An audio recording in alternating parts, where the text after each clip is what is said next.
Good afternoon all.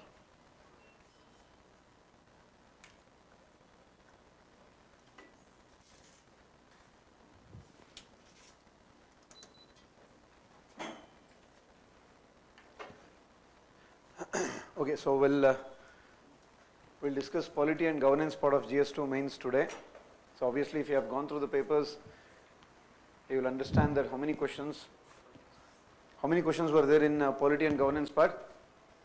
So you had 12 questions actually. That's a normal way of distribution also, even if you have seen from 2013 over a period of like let's say 8-9 years. So on an average you will have polity plus governance combined, you will have 12 questions, fine. And then another 4 questions will be normally from social justice, plus 4 will be from your IR part. So that was the normal way of distribution also. But there was a little bit change in the way the questions were asked. Questions were asked especially in the governance part. Polity more or less is the same. I mean, it is not that it was difficult. So difficulty level still remains same to an extent. Relatively it was easy also actually GS2 from the last 2-3 years. But the only difference was that in governance part, normally they used to ask questions on either like let's say pressure group, self-help group, or civil society, or sometimes like let's say citizens charter or e-governance, digital technologies like that. But this year they eliminated all those things and then they asked very broad questions like let's say we'll discuss those things. There's a question on, remember the direct benefit transfer, welfare schemes, Gati Shakti Yojana. So mostly they focus on that part. So that is, I think you can say those two are the only ones which are on specifically governance. So 10 is polity, 2 is governance, 4 is social justice and 4 is IR. So that's the way it has been distributed.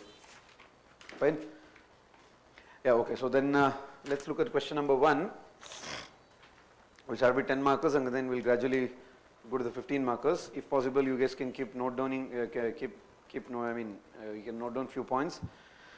Okay, so the first question is the most significant achievement of modern law in India is the constitutionalization. So the question is about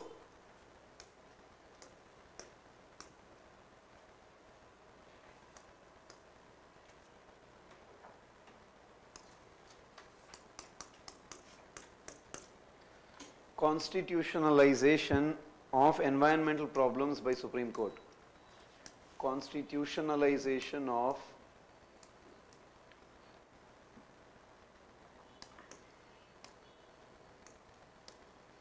environmental problems by Supreme Court. If you identify this, that means you can obviously structure your answer much better. Discuss the statement with the help of relevant case laws. So they are telling you discuss the question or discuss the statement with the help of relevant case laws.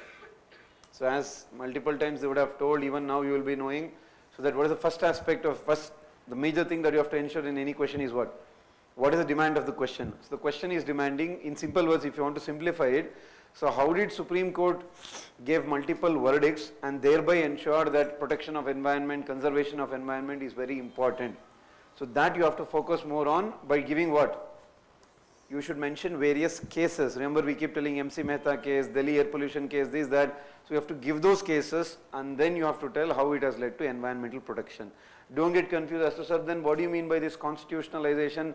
Does it mean by constitutional amendment? It has got nothing to do with constitutional amendment. In simple words, how Supreme Court said that so-and-so point is a part of so-and-so article, Article 21, Article 19 like that. That's what you call it as. It's in a way indirectly referring to the invisible amendments of the Supreme Court. Remember we keep telling in your basics also that whatever Supreme Court gives the verdict, what is it indirectly?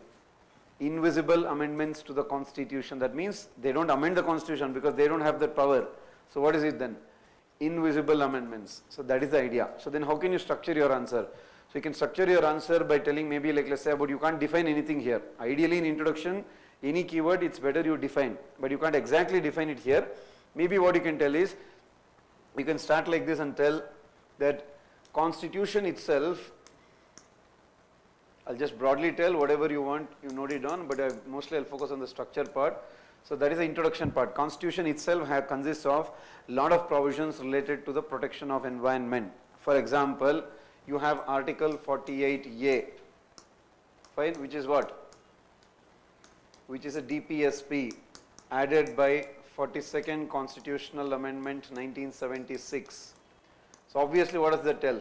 It also calls for provisions of protection of environment as well as forests and wildlife. So that is your 42nd constitutional amendment, article 48A DPSP. Similarly, you also have related to, where do you have it? You have a relevant fundamental duty that obviously citizens should take all the measures to protect, because fundamental duties is for citizens to protect environment and forests or wildlife, anything you call it as. These two are the only references specific to what? Environment in the constitution. Specific means what? Explicitly only these two are mentioned. The rest is what? Below you can use a link that what, however, these provisions were not enough. That kind of a linking you can use. These provisions were not enough, that means were not adequate to ensure protection of environment. Hence, who came ahead? Hence, the Supreme Court itself has intervened in the matter and gave lot of verdicts to ensure protection of environment. So, something like that, use a linking sentence. Right? Supreme Court has interfered. How did they interfere? That you can start with later. Like for example, the very famous MC Mehta cases itself are there. Multiple are there related to MC Mehta cases. Fine. There is very famous thing called as public trust doctrine. Public trust doctrine in the sense the natural resources like air or water or whatever you call it as the, those things, you cannot privatize it. It ultimately belongs to whom? Public as a whole. That's what you call it as the public trust doctrine. So what is the core? Natural resources like air, water or seas or land, whatever you call it as, do not assume it completely as private property. It should ultimately belong to whom? People at large. So people at large means who should continue, who should control then? The government should control. That is MC Mehta case, public trust doctrine. Fine. In the same MC Mehta cases, what is Supreme Court tell? That's a simple verdict. That is, the polluting industries of Delhi were shifted out of Delhi. That is also which case? MC Mehta cases itself. Whatever the polluting industries were there. Fine. Then you had another one which is very famously called as the Union Carbide case. Union Carbide means which case? The Bhopal gas tragedy case. Union Carbide case. Because the question says case law, that's why you have to mention cases.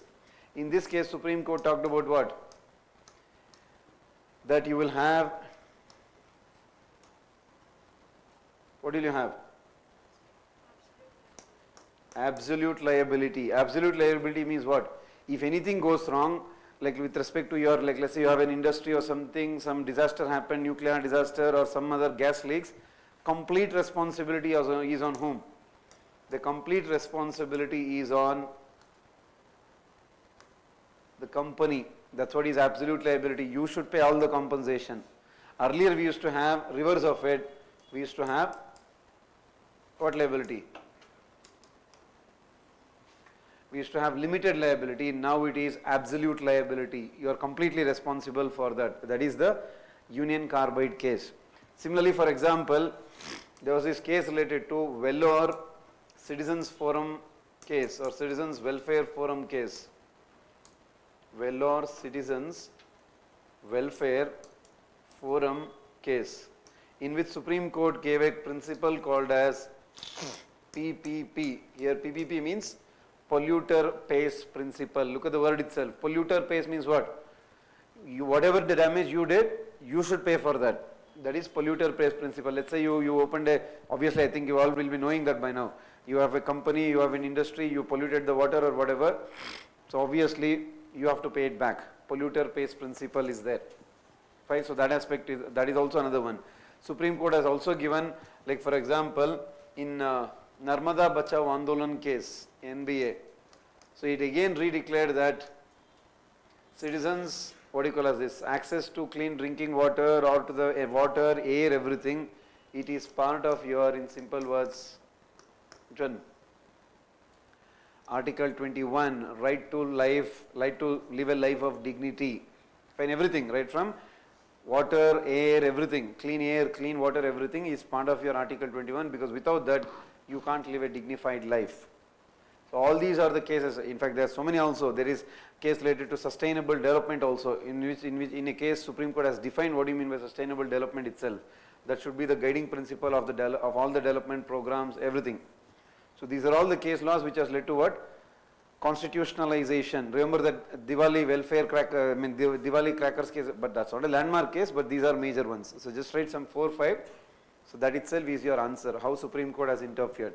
Maybe you can also, before conclusion, you can tell, or in the conclusion itself, what you can tell, that because of various, what do you call as this, verdicts of the Supreme Court, case laws of the Supreme Court, what it has led to? It has led to huge improvement or huge conservation in the environment. However, what does our national forest policy say? Our national forest policy says that we should have 1/3 of the land under forest. We still have not achieved that. We should strive towards achieving it. So something on those lines, you have to conclude your answer. So bring a reference to national forest policy that we should have how much? 1/3 of the land under forest you should have, but we don't have that. We have somewhere around what? 24 or 25% forest we have. So we should take all the measures related to that. Or you can talk anything else. For example, you can tell that in the future or in the era of global warming and climate change, the threats to environment are increasing. In this context, Supreme Court's contribution will help a lot, or will help as a guide to the governments to work towards welfare or to work towards conservation of environment. Any words you can bring in. That's all. Conclusion broadly you can structure it according to your wish. Fine. Or you can, if it was a 15 marker, what you could have done? You could have generated another dimension and said it as, see what, despite so many Supreme Court verdict, you don't have clear reference to environmental protection in your fundamental rights. So because they have told Article 21 everything, but you have that in the Constitution, that you don't have. So you can tell that how Parliament can amend few parts and then add specific references to environment protection, although you could have mentioned, because Supreme Court is not the ultimate, amendment, everything who has to do. Legislature, Parliament has to do. That reference you could have got, but because it's a 10 marker, I think that's more than enough. So what you have to see is, you should mention the case laws. That's the most important one, because they have deliberately, explicitly mentioned, argue with using case laws. Is that clear? So that is your first question. Any doubts with respect to that? Look at your second question. Question number 2. Right to movement and right to residence.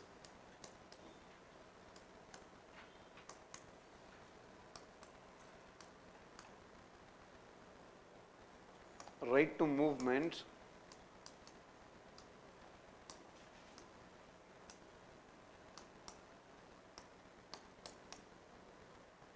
right to residence throughout the territory of India are freely available to the citizens, but they are not absolute. So what is it referring to? Article 19, clause 1, subclause D, Article 19, clause 1, subclause E. The question is, it is available, two aspects. So one, what they are telling is, it is available, but what is the second aspect they are telling? It is not absolute. Fine, so that is what they are referring to. Comment. So what you have to tell is, you have to tell obviously what does the Constitution talk about it, why is it not absolute, that aspect you have to bring in. You can also tell, so is there any criticism or what do you call as this loopholes, limitations with respect to that, those aspects you have to bring in. How can you start your answer? So because it is about this, again you can't define anything, you can start by referring to Article 19 itself. That Article 19 consists of, or Article 19 clause 1 consists of what? Article 19 clause 1 consists of talks about the rights to freedom. It talks about right to freedom, and it consists of both right to movement as well as right to residence under which articles? Article 19 clause 1 subclause D and Article 19 clause 1 subclause E. Below that what you can tell? You can explain a little bit. What do you mean by this 19 clause 1 subclause D? So what it ensures? Freedom of movement throughout the territory of India. Territory of India means what? States, UTs, everything combinedly also you have the freedom of movement. Why is it necessary? This is necessary to ensure India's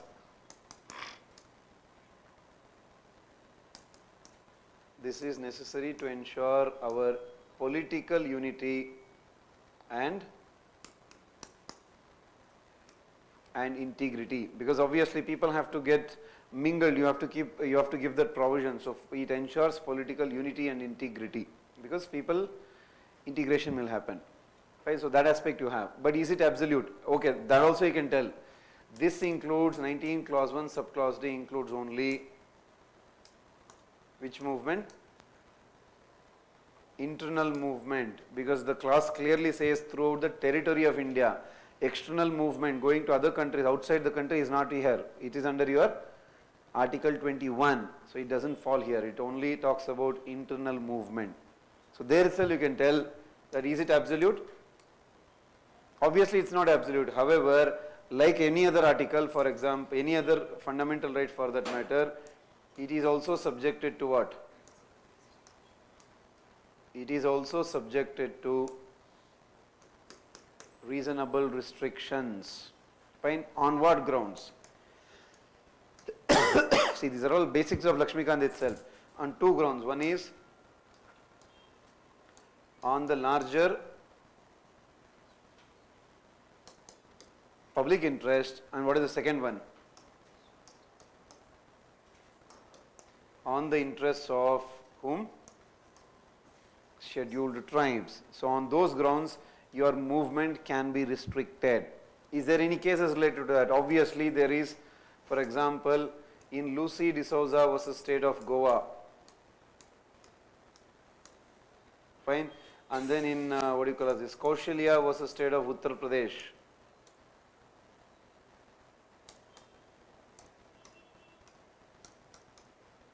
So in Lucy D'Souza versus State of Goa, the what do you call this? People affected with HIV/AIDS, so their movement was relatively restricted.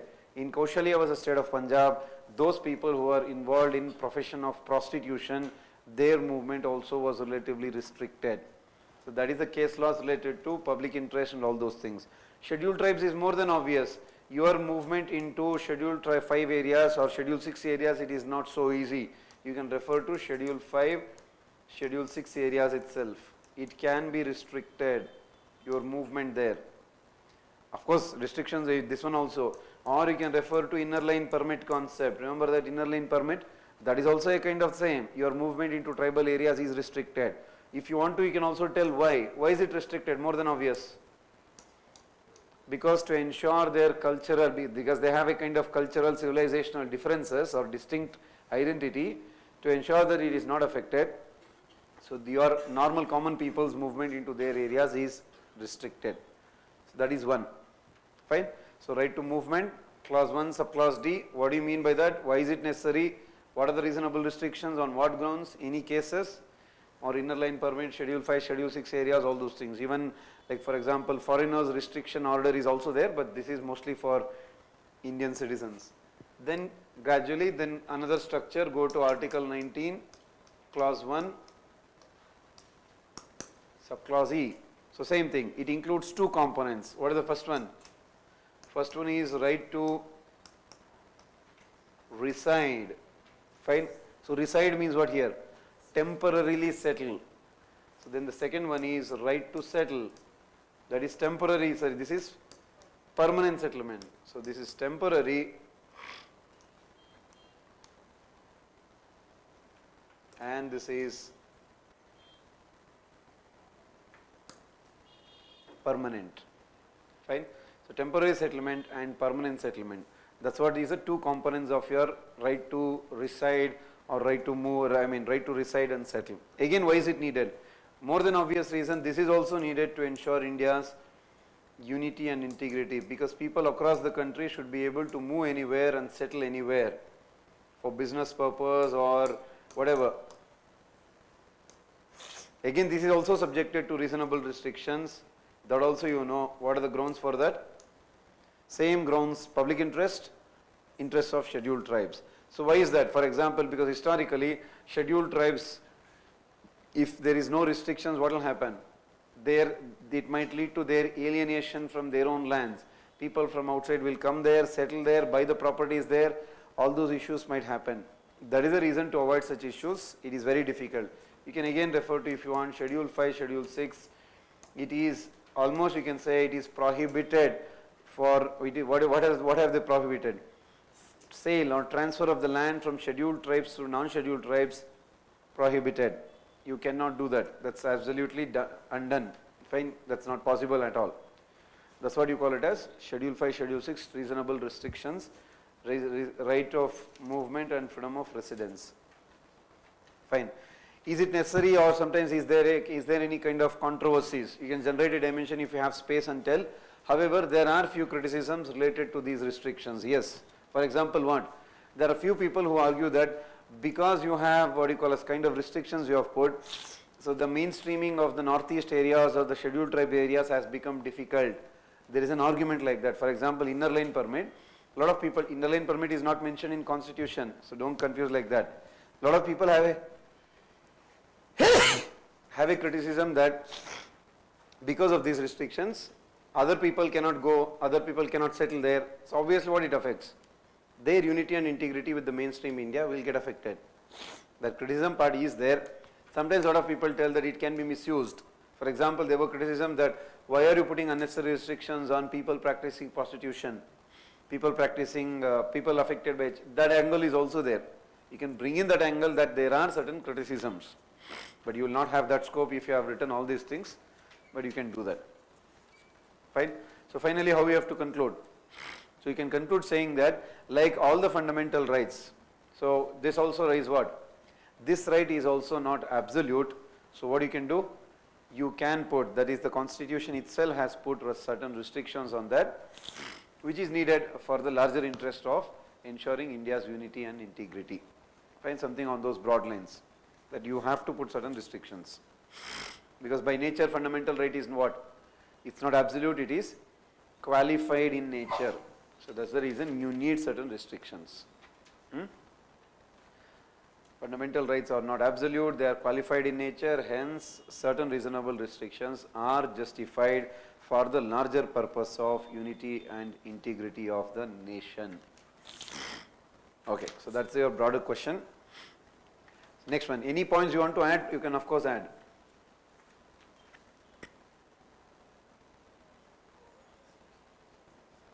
Those watching online, any points you want to add, please add, because there will be so many extra points related to content. Or if any case anybody has written mains and then if you had any difficulty while writing, any points you want to add, please do that.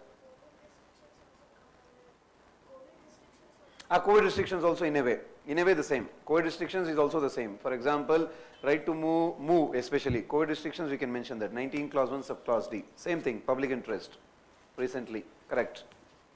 Of course not mentioned in the constitution all those things, but the same article is the same. The COVID restrictions to ensure that the disease does not spread. Fair enough, shall we move on? Third question, to what extent in your opinion decentralization has changed the governance landscape at the grassroots? A very simple direct question, there is no need to think much also here.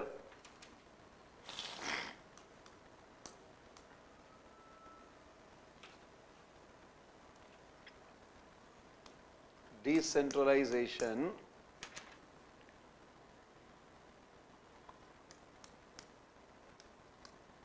so what is its impact on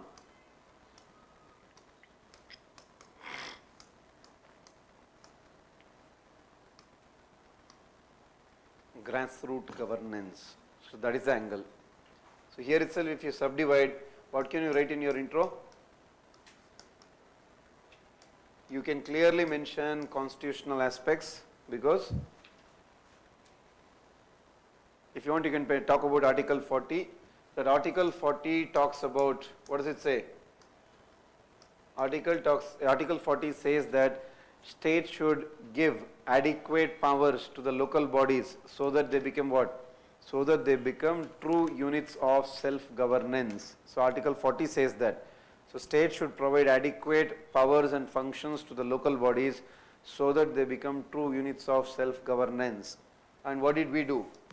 Parliament enacted 73rd and 74th constitutional amendments and provided, of course 1992, and provided constitutional status to the panchayats and municipalities respectively.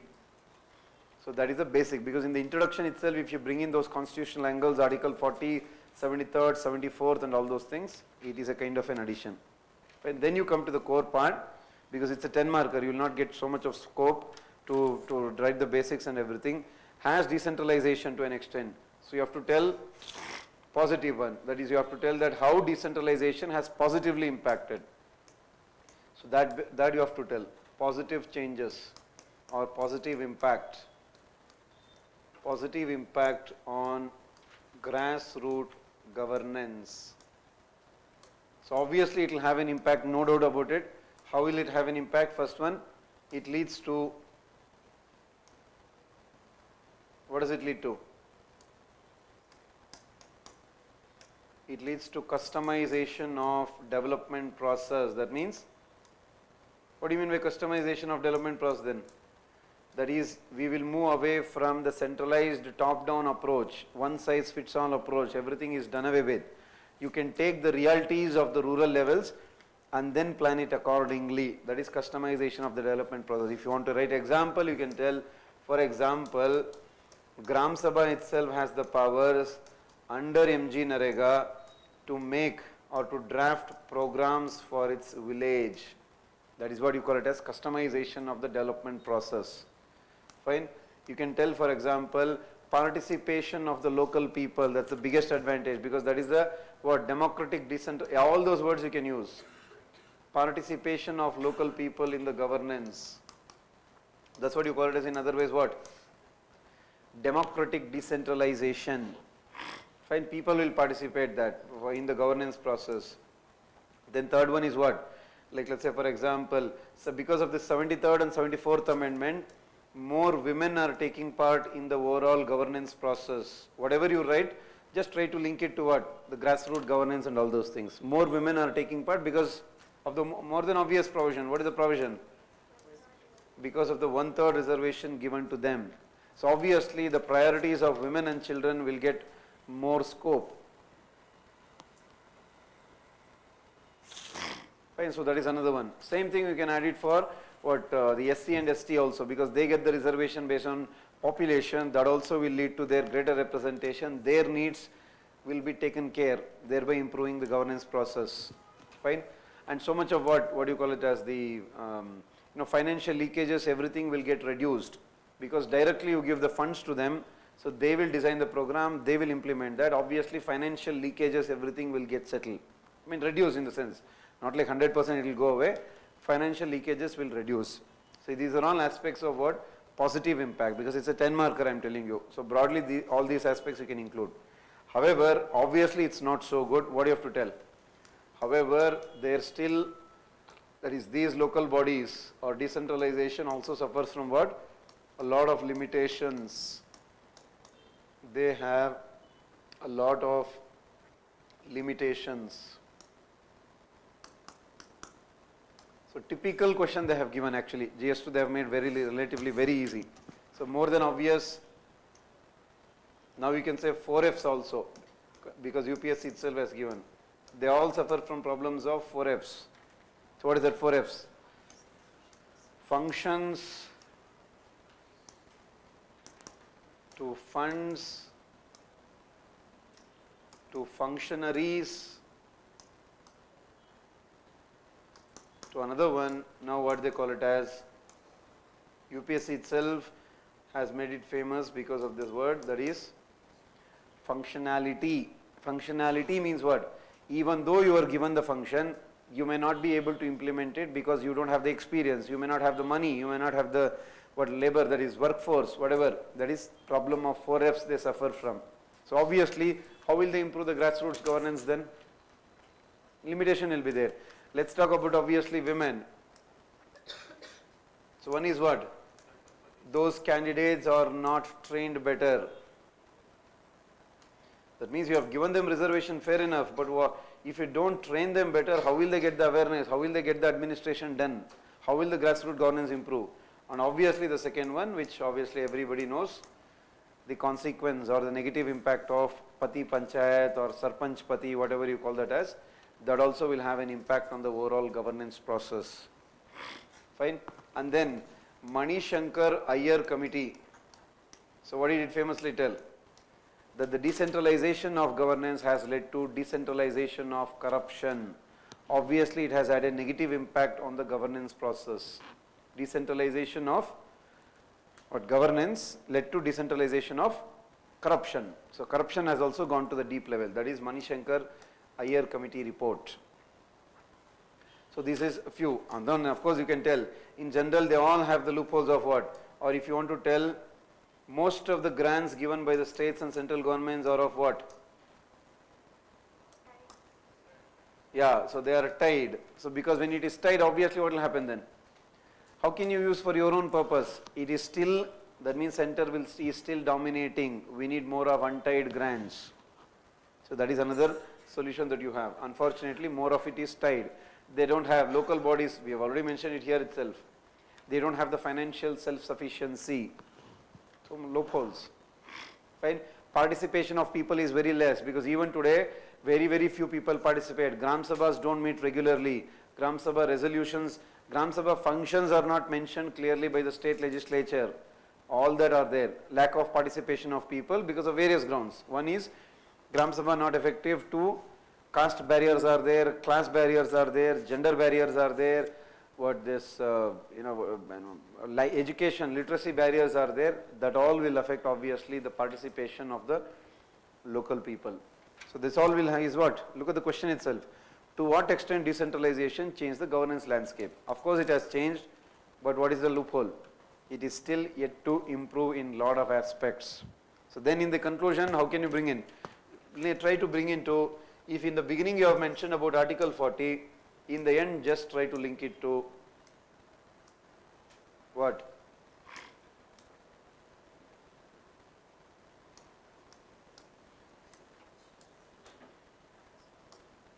So just link it to the Gandhian dream of Gram Swaraj. That what?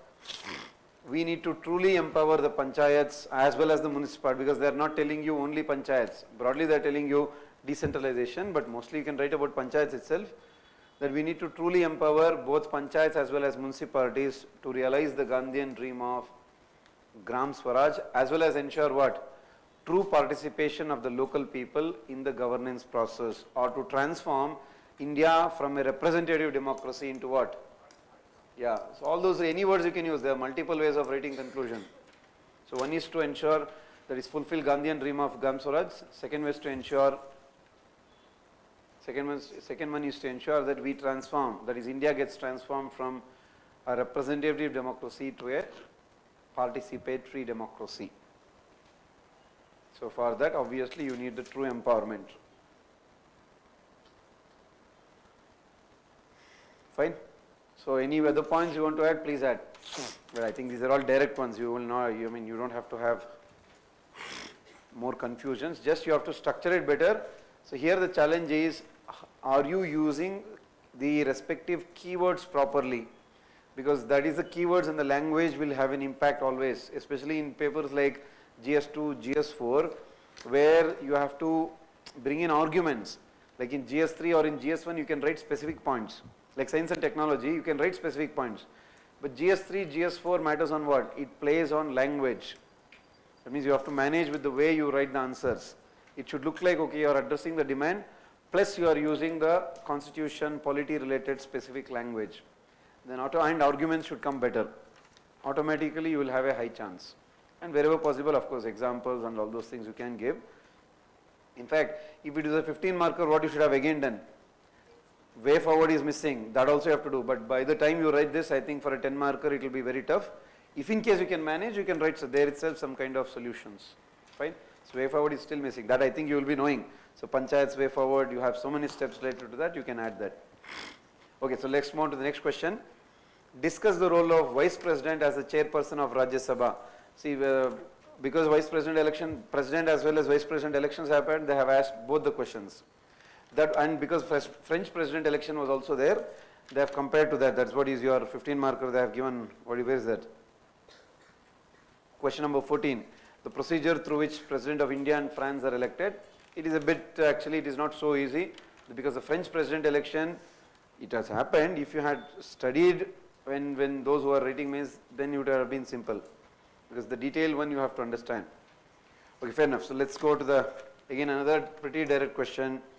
Role of Vice President as a chairperson Rajya Sabha. So the question is about whom?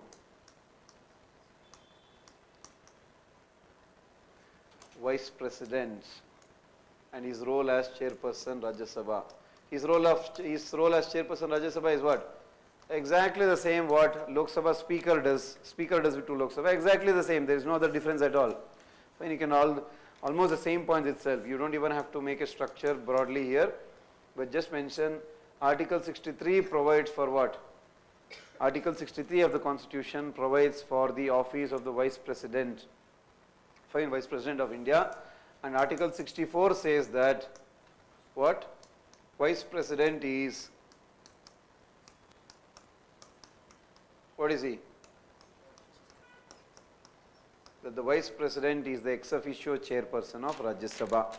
So these two, if you can recall, they are actually not important articles, but if you can recall at that moment and bring in, it's a kind of an advantage, because whenever you bring in constitutional articles or major amendments, obviously evaluator will be impressed.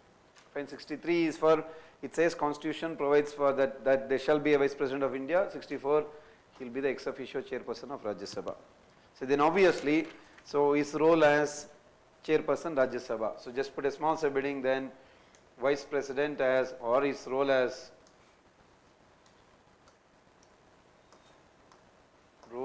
chairperson Rajya Sabha.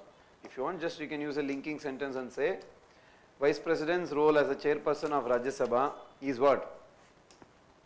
It is similar to the role of whom?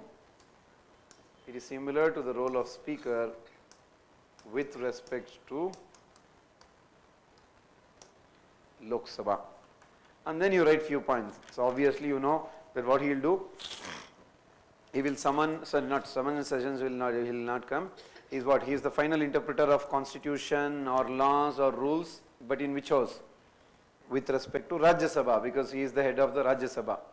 So then he will also decide the disqualification of the members, but in consultation with whom?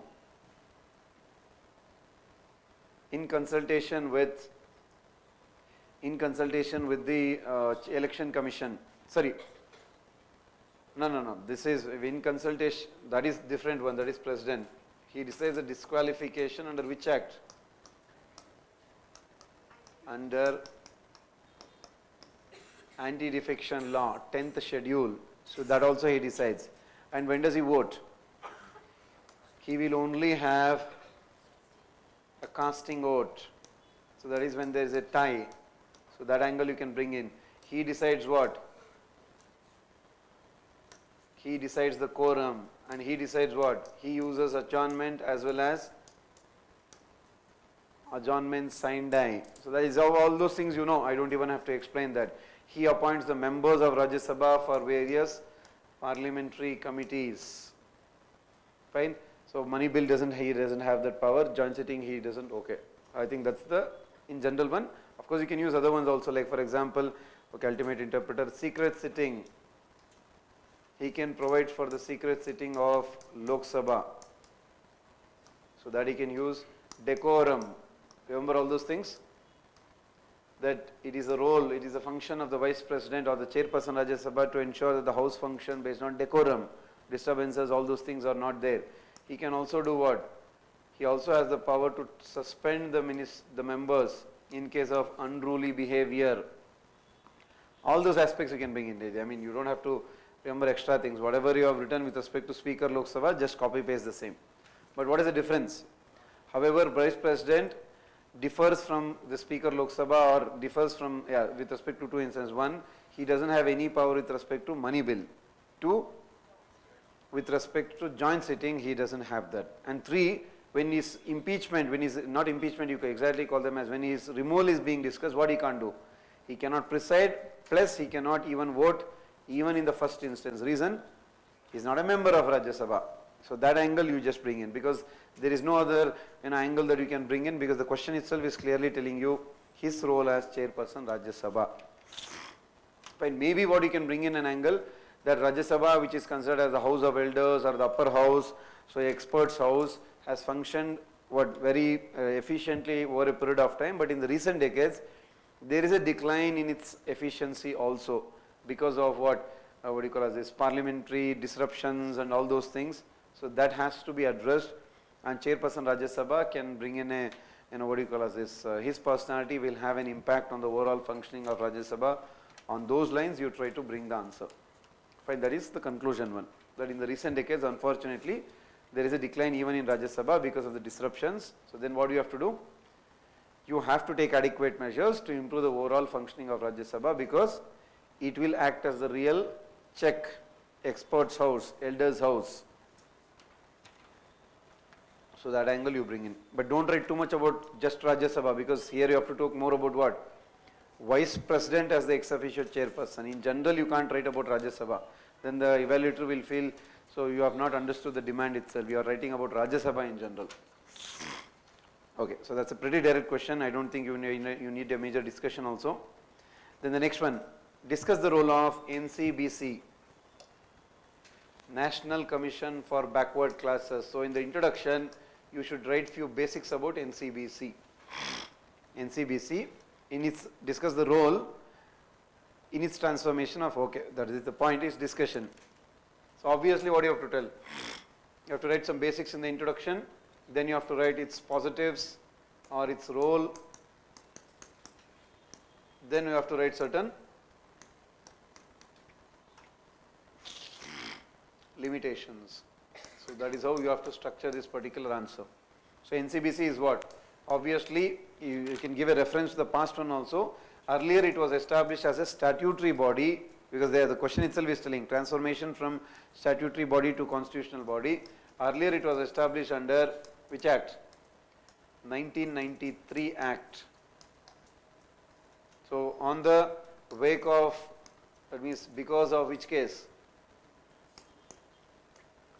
Because Supreme Court itself said that in Indira Sani case that you should establish a body related to backward classes, Parliament established that, and it made it as a statutory body, 1993 Act.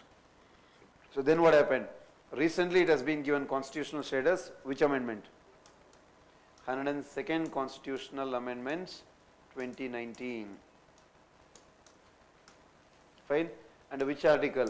It is established under Article 338 capital B, 338 NCSC, 338 capital A NCST.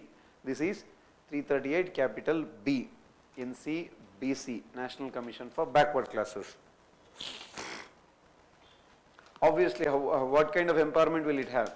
So basic points you can tell, what are the positives, functions, everything you can tell here. So first point is what? If you give a constitutional status, what it will happen? It will provide more. So providing a constitutional status will provide more credibility and legitimacy to the body. Fine. 2. What is its role? Obviously being an NCBC, what will it do? It will look into all the welfare related provisions for the backward classes. It will give any kind of recommendations to the government or to the legislature about the welfare. Like let's say, is there provisions related to the reservations, is it implemented properly or not? Fine, is there any kind of human rights violations against backward classes or any other welfare programs related to the welfare, is it implemented? Everything they will study and they can give a report to the government. What it does? Every year it publishes an annual report. To whom? Which will be given to the President of India to be placed in the Parliament. Right? So that is also there. And now what he can do? As of now, that is because of the 102nd Constitutional Amendment, they can also look into the grievance redressal of human rights violations against these people. Because earlier, the grievance, any kind of human rights violations against these sections, it was given to whom? NCSC. Because NCBC did not have constitutional status. Now, if any human rights violation against them, you go give a complaint directly to NCBC itself. You don't have to give it to NCSC. So it has been given more powers with respect to that. Annual report, everything. And it also has the power of what? A civil code. It can summon anyone. It can call for any document and look into it. Its So all those things it has the powers. So that is the basic idea of how it has transformed, obviously. And it was also another one. It also can look into the inclusion of inclusion and exclusion of the backward classes from the reservation benefits. So which caste should be given, which caste should be excluded, everything it can look into, and it can give a recommendation to the governments. So that function also it has, obviously. But ultimate decision who has to take? The parliament has to take. From then, obviously, with respect to state list, they have given it to the states. That's what is 105th. We will not get into that. So basic idea, it can recommend to the government about what? Inclusion or exclusion of the backward classes from the reservation list. But ultimate decision who will take? The parliament will take. That's left to them. Now what are the limitations? First point is what? None of their recommendations are binding, more than obvious. Fine. 2. So second is, it cannot, what it can't do? It cannot punish anyone because that power is not there with them. No punishment power. 3. It cannot define what do you mean by backwardness. Now when you say other backward classes, what do you mean by backward? That you don't have the power to define. Cannot define what do you mean by backwardness. That's all left to the legislature to take care of that, or probably the Supreme Court has to do it. It doesn't have the powers to do. Right? So that is another loophole. Some people also tell that the Constitution itself, that is the 102nd Amendment, does not talk details about no details about qualification of the members of NCBC. That means what kind of members you should have. So that qualifications is not clearly mentioned in the 102nd Constitutional Amendment. That has led to a kind of vagueness. No clarity with respect to qualifications of the members of NCBC. Fine. And 3, I mean 3 or 4, whatever the numbers is, the point they have also not looked into subcategorization of OBC.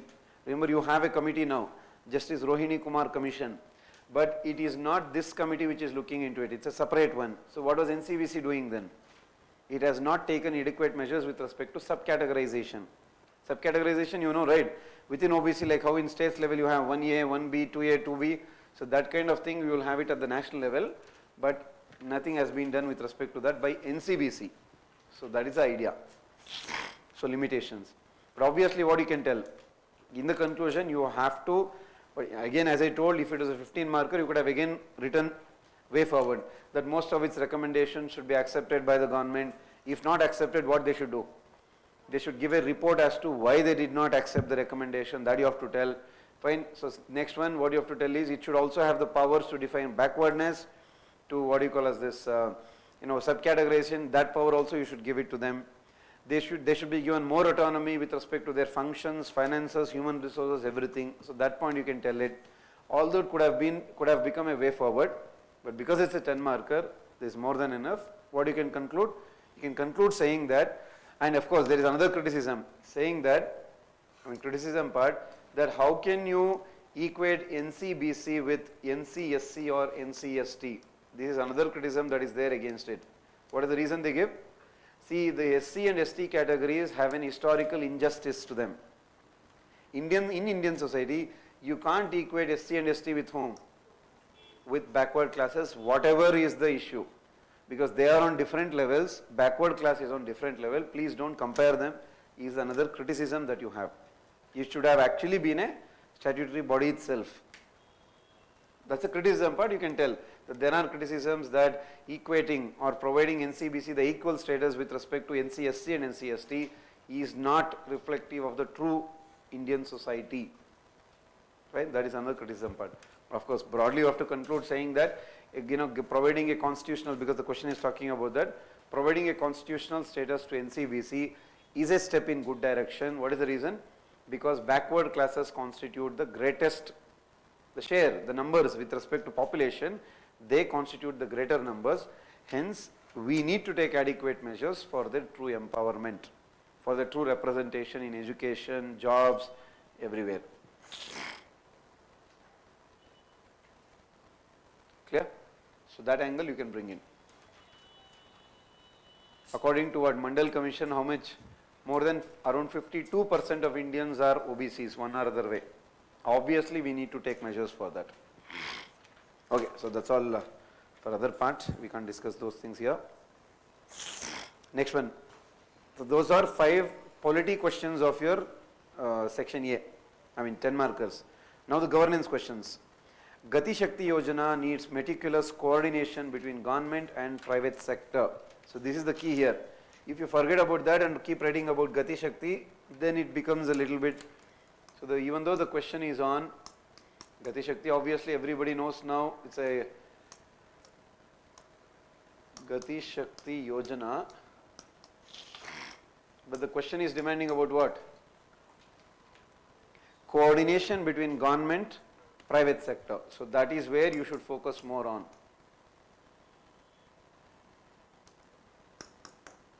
Coordination between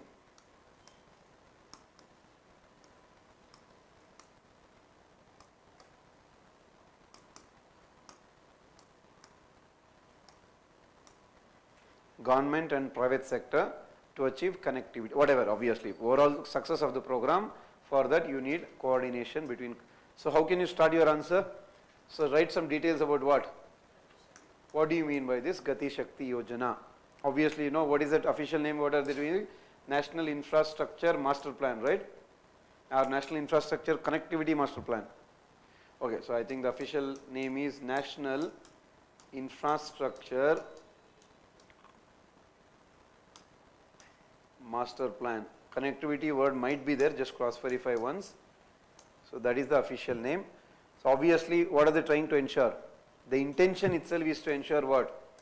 Coordination between, first thing is what? First write the basics of program.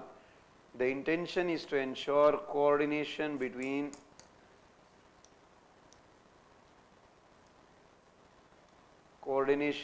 various ministries related to infrastructure. Fine. Right from what? Right from the planning stage to the implementation stage, there should be coordination, because there is lack of coordination between all of this. For that they are planning. What kind of infrastructure they are looking at? All the modes, right from your roadways to the railways to the port, inland waterways, the civil aviation, to the what you call as the metro kind of a thing, the multimodal transport, everything is included in this, including renewable energy, the telecom connectivity, the 5G and all those things. In fact, one of the sub goals is that you should have 4G connectivity in all the Indian villages by 2022, like that. So many things they have made. So basically improving the overall infrastructure, coordinate between various ministries, railways to shipping to transport, highways, everything you should have, telecom, all coordination you should have.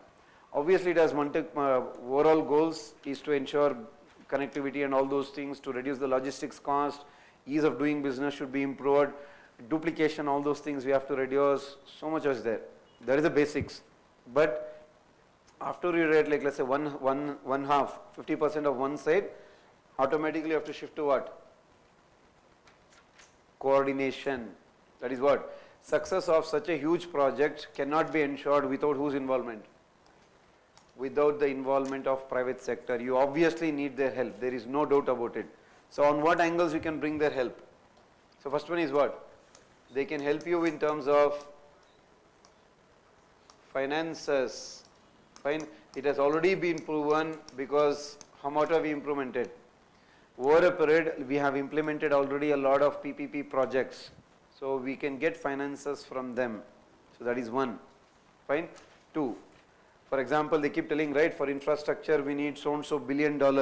So that ultimately government can't give everything. So you can involve private sector there. What you will also get?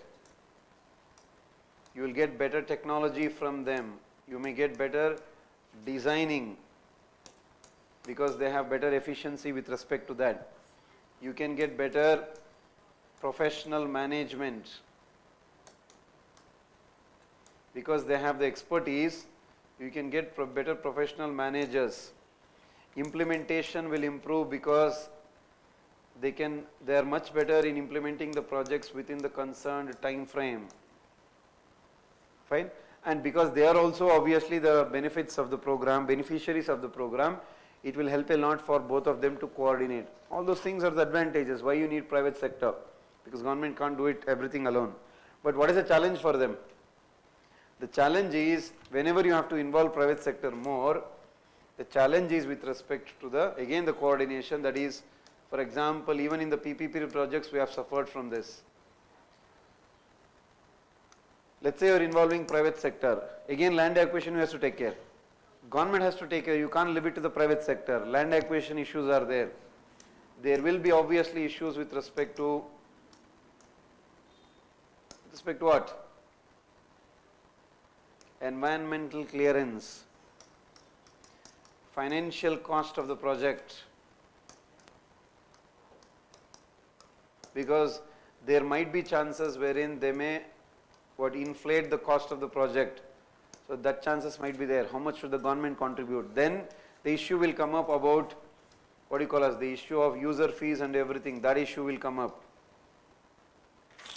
Regulation, because you don't know, when you involve private sector, again they will have to get the money back. Either you can pay all the money back. Remember all those modes are there. Build, operate, transfer, build, operate, own and transfer. This hybrid model, Swiss model, so many things are there. So all those things, everything have its own loopholes. And remember, we don't have, in fact, like let's say former PM Manmohan Singh had suggested that we should have a separate body to tackle PPP projects. Like how you have so many things, we should have a national authority of PPP or PPP authority to only take care of PPP projects. So, but we don't have anything like that. So maybe as a way forward, what you can tell, we need better regulations and we need better institutional framework. That means what? PPP authority like that. We need better regulations and institutional framework. For what purpose? To ensure that the coordination between private sector and the government is in the right direction, and the responsibilities or the obligations or liabilities are equally shared. Right? So that is the importance of coordination. So right, first about Gati Shakti Yojana. So what is the intention of that? Where all have you plans? As I told, various infrastructural issues. So that you have to tell. If you want, you can tell what is the advantage. Just put a kind of a mind map and tell what is the advantage of Gati Shakti. In the beginning I am telling you. As I told, logistics will reduce, ease of doing business will improve. So private sector can be, a lot of duplication of projects will reduce, financial costs will reduce. So bring down all those things. Then you come to the core part in the first side of the answer itself. Because if you come to the coordination between government and private sector in the second half, by that time evaluator will start feeling that what? You are generally writing about Gati Shakti, you are not addressing the demand. That's why in the first side itself, if the question starts here, by first half itself or maybe at the last 1/3 itself, you should start talking about which one? Private sector coordination. Then you talk about those things. Because it's very important to send a message to the evaluator that whatever you are writing with respect to what? Demand of the question. That should never be missed out. Fair enough? Yeah, any other points you want to add with respect to Gati Shakti Yojana? Anything recent issues? You can please add.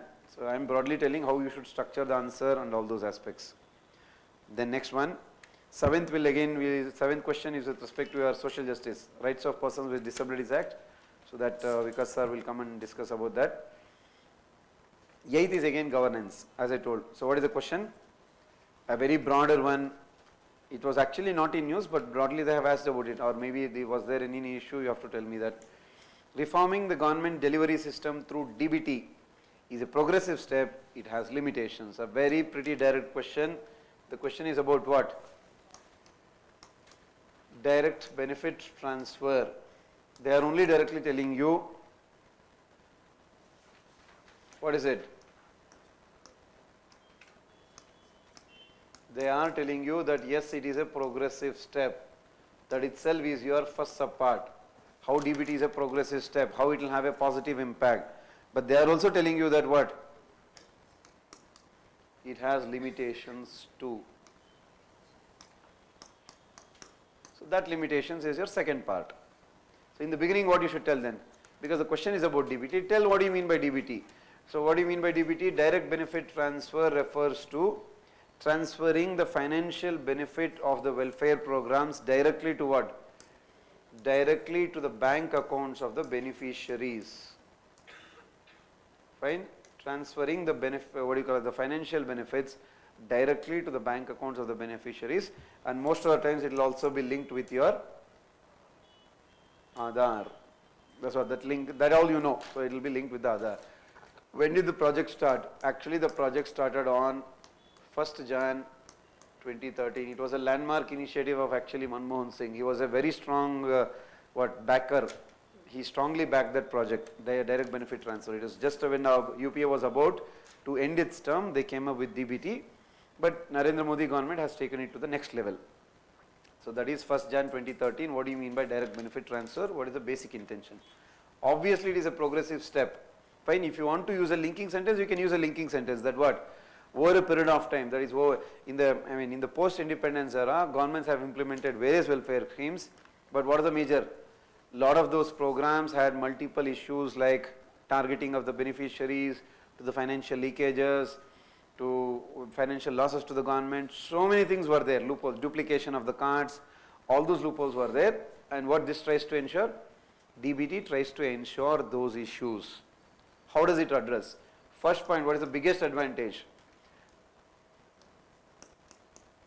Eliminate whom? So eliminate the intermediaries, directly transfer it to the beneficiary. So obviously, so automatically what will happen? See, just you have to link one after the other. It will obviously reduce your financial misappropriation, that is financial leakages, all those things will reduce. So then what? Because you are using Aadhaar, what is the biggest benefit that you will have? Deduplication of the cards. Deduplication. Because they have identified that in more than 2 crore cases there were duplications. Not just 2, I think 4 crore. I think around 4 crore. In DBT website itself says that. So deduplication means what? Same family will have 2 cards. Fine, they will not be APL, they will not be BPL, but still they have the cards. So because of all those things, they have deduplied. Where especially one is PDS, and the second one is LPG. Fine, deduplication of the cards, multiple cards on the same beneficiary or from the same family, all those things, at least 4 crore cases were there like that, they have eliminated. Just imagine what about the financial savings to the government. So government will save a lot. In fact, according to, again, if you have to go cross verify the numbers, every year government can save approximately 40 to 50,000 crore, only government of India itself, every year. So you make it over a period, at least it would have saved some 5 lakh crores on an average, I am telling you, 40 to 50,000 crores every year, because all those things would have led to corruptions in the government officials right from everywhere. All those things has been reduced now. So huge savings to the government. So that is another one. Now next also another one what? Like let's say because you are transferring directly to them, people have a choice. So they may use the money according to their benefit. You are also using it where? You are using it in Narega. So delays in the payments get reduced. Because of the Narega wages, you can directly give it to them. Delays will get reduced and let them choose where to use the money from, where to use the money for. Or you can tell about what? Pradhan Mantri Kisan Samman Nidhi. Direct benefit transfer itself, that is direct benefit income that too. So every year you know that, every year 6,000 directly transferred to the farmer's account, that advantage is there for them. So all those are huge, they'll let them use the money for their purpose. But is it also good? What are the limitations? What are the limitations? Obvious things. The limitations is first one, what about the digital divide issue? Digital divide. So in rural areas, lot many people do not have adequate access to internet or technology or mobile phones or electricity. How do you address these things? Fine. So that is one. Yeah, of course, actually for a benefit, as an advantage you can tell, all these actually will enhance what? Financial inclusion, because for you to do this, you should have an account. You should have another number. Automatically what will happen? You are forced to get involved with the banks or whatever you call them as. Financial inclusion is an advantage. So digital divide is the biggest problem. 2, there is also issue with respect to, let's say, banking correspondence and all those who have bank mitra, what you call them as. There are corruption issues related to there. that they are still misusing corruption issue.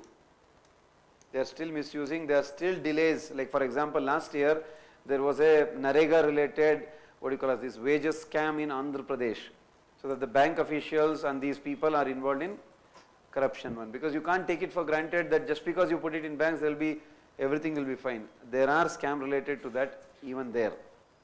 Fine, you can search that. There are some 100 crore, 150 crore scam was there in Andhra Pradesh related to Narega transfer of wages. So that is there. Then next the 3-1, let's say you want to directly transfer the benefits. What is the loophole then you will get there? Who will get the money? Who gets the money? Who gets the money? What if you transfer it to the male member? What will happen then? How do you ensure that it is used for the intended purpose? What if it gets misused? So that is obviously a loophole, that more than obvious. So that angle is there.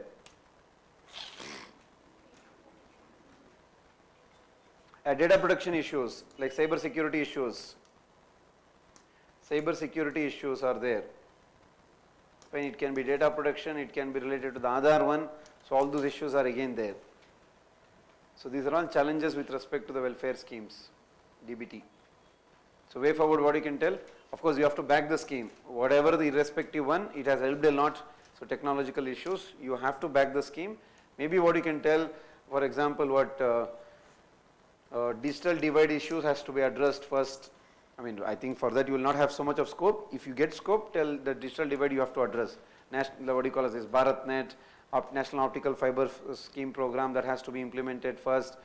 Then digital awareness, remember PM Digital Saksharata Abhiyan, PM Disha, PMG Disha scheme has to be implemented. Pradhan Mantri Gramin Digital Saksharata Abhiyan, so that they know how to make use of these mobiles and or accounts and all those things. So that you have to understand. They are coming up with a concept, it is implemented but not up to that level. Micro ATM concept and bank mitras, they have to be incentivized to work more towards financial inclusion. Fine. And as they follow in Delhi model, as they follow in Brazil model, Bolsa Familia and Delhi model, you should always transfer the money to the women member, because it has relatively better chances of being used for the intended purpose. Empirical evidence shows that relatively misuses will be less. All those are kind of advantages that you can use, I mean, as a kind of way forward. I think that's fine. Conclusion, maybe you can link it to welfare state, you can link it to Aadhaar or anything. Okay, so let's go to the 15 markers now. So question looks good, I mean very big, but actually it's a very simple question. Again subdivide, because the most important one in always questions is what? Identify the subparts. So what is the first subpart telling here? Question number 11, subpart 1. Discuss the procedure to decide the dispute arising out of election of MP or state legislature under RP Act. Actually the question is about RP Act 1951 .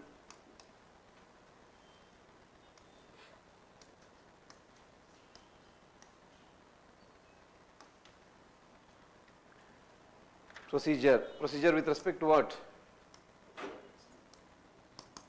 That means if you have an election dispute, where can you go, where can you put a case, who can put a case?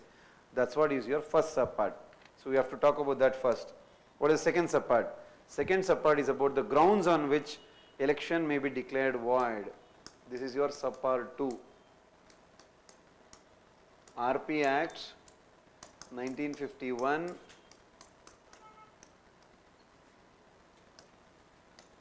In simple words, the grounds for what? Disqualification. Then the third subpart,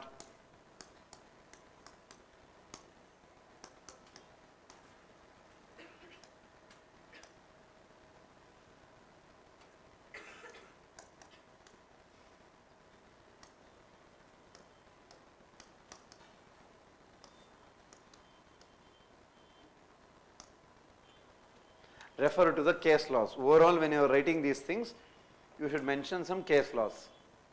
Case laws in the sense, man, don't get confused, Supreme Court cases. That's what technically they use, they call it as case laws. So, okay, so this is the question, RP Act procedure. How can you start your introduction? Because the question is about RP Act, you can talk about RP Act itself. That RP Act 1951, what does it provide for? It provides for the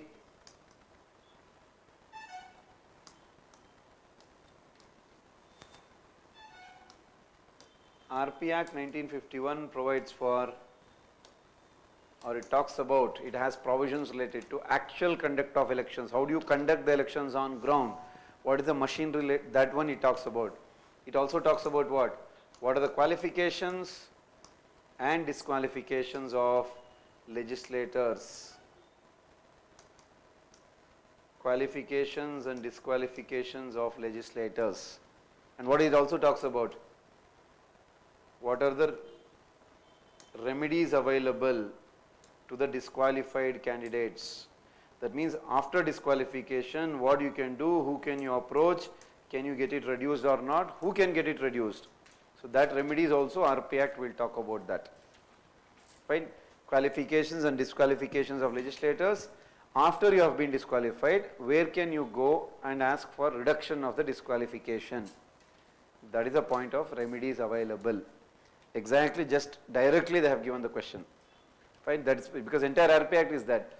Now what is the procedure available with respect to election disputes then? Because clearly you have three subparts.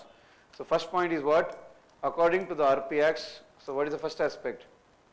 Any dispute has to be questioned through, you have to use the technical word, any kind of election dispute has to be questioned through what?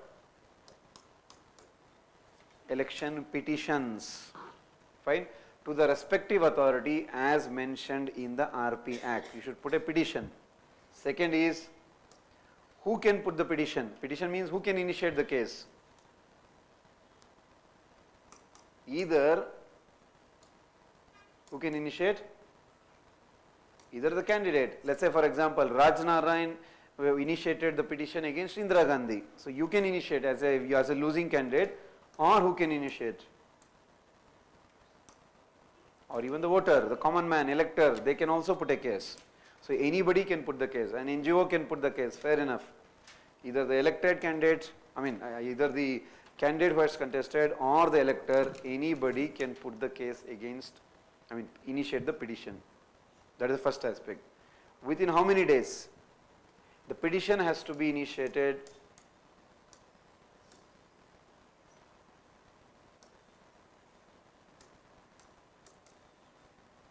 got the point?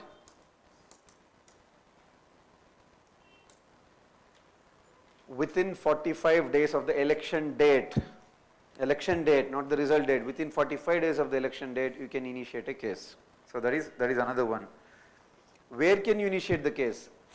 According to the RP Act 1951, you have to go to the minimum which level? High court level. It can be MP election or MLA election, anywhere, MLC election also for that matter. You cannot go to the district courts. Minimum is what? Supreme Court itself. Fine? So that is the point.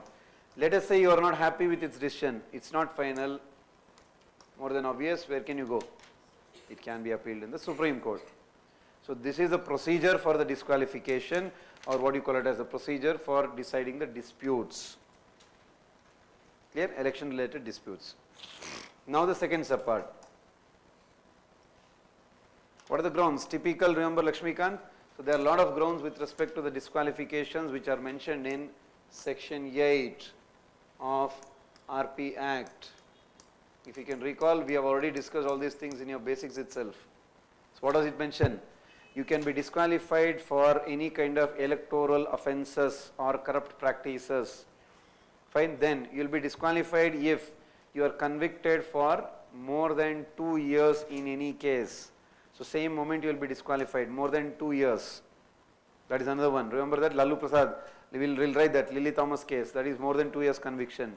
3, you will be disqualified even for contesting the election if you are dismissed from the government service on grounds of what? Corruption. You can't even contest the election. The next one, you will be disqualified if you have failed to lodge the, what do you call as this, Election expenses, correct, with the respective election commission. If you have failed to lodge the election expenses, how much did you spend, where did you spend? Then you will be disqualified if you have been convicted for practicing untouchability or sati or dowry or even promoting it. You will be disqualified. Then you will be disqualified if you are involved in what do you call as this, promoting hatred, what do you call as this, polarizations, hate speeches, all those things, that also disqualified. So these are the basic grounds. Of course, there is another one also, that if you are involved in any kind of contracts in which government, you are interested in any contracts in which government is practicing, if you are part of any company in which you have more than 25, so many are there, but you just write some 6, 7. So that is the grounds for disqualification. And under RP Act, on these grounds you can also go where? On these grounds you can be disqualified by whom? President of India in consultation with ECI if you are an MP. You can also be disqualified by Governor in consultation again with whom? Election Commission of India. So they can also disqualify you, or a petition, you can go to some other person can put a petition, that also can happen. Or Election Commission itself will go and look into it and then disqualify you. So either ways it can happen. That is the one. So grounds of disqualification. Then what remedies do you have? That means if you are a person who has already been disqualified, what remedies do you have? So first one is, you can appeal where? You can appeal it in the Supreme Court. That one you have, that option. 2, what you can do? You can appeal to the President, or you can appeal to the Governor for what?